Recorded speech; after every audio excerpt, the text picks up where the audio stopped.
சுந்தரம் துணியெல்லாம் துவைச்சாச்சா? எத்தனை போய் காய போட்டு வா. இதோ எத்தனை போய் போட்டு வரேம்மா.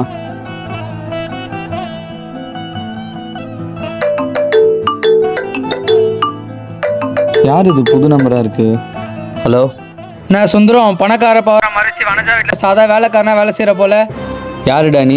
சுந்தரம், நான் நினைச்சா வனஜாட்ட வந்து எல்லாத்தையும் சொல்ற முடியும். ஆனால் எனக்கு இது தேவையில்லை. ஒழுங்கு மரியாதை நான் அவங்க அப்பாட்ட கிட்ட ஒத்துக்க சொல்லு. நீயாடா நம்பிக்கை துரோகி? உன்ன மாரி ஆளுங்க இருக்கிறதுனால தான்டா எங்களை மாரி பிஸ்னஸ் வச்சுக்கிறவங்களாம் ஒன்றும் வளராமலே இருக்காங்க. நீ ஒத்துக்க மாட்டேன்னு எனக்கு தெரியும். நான் நேர்லேயே வரேன். முடிஞ்சா வாடா.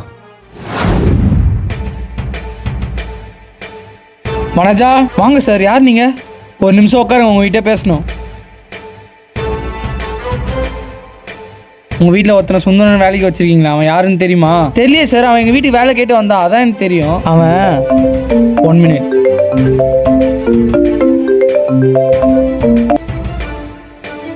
ஹலோ, உங்கள் பையன் பேசணுமா என்னன்னு கேளுங்க. ஹலோ அப்பா, யாருன்னே தெரில, என்னை இங்கே கடத்தி வச்சுருக்காங்கப்பா. என்னப்பா சொல்கிற? ஷட். ஹலோ சார், உங்கள் பையனுக்கு ஒன்றும் ஆகாது. நான் எங்கே தூக்கணும்னா அங்கேயே போய் விட்டுருவேன். ஃபர்ஸ்ட் நீ அந்த இடத்த விட்டு கிளம்பு. யார் இந்த ஆளு? சரியான லூஸாக இருப்பானோ? சுந்தரம் அங்கே வா. அம்மா, இப்போ ஒருத்தன் வந்துட்டு போனானே, அவன் யாருன்னு உனக்கு தெரியுமா? தெரியலையம்மா. சரி போய் இருக்கிற வேலையை பார்ப்போ. சரிங்கம்மா. சுந்தரம் நம்மளை ஏதோ ஏமாத்துறான் போல, கண்டுபிடிக்கிறேன்.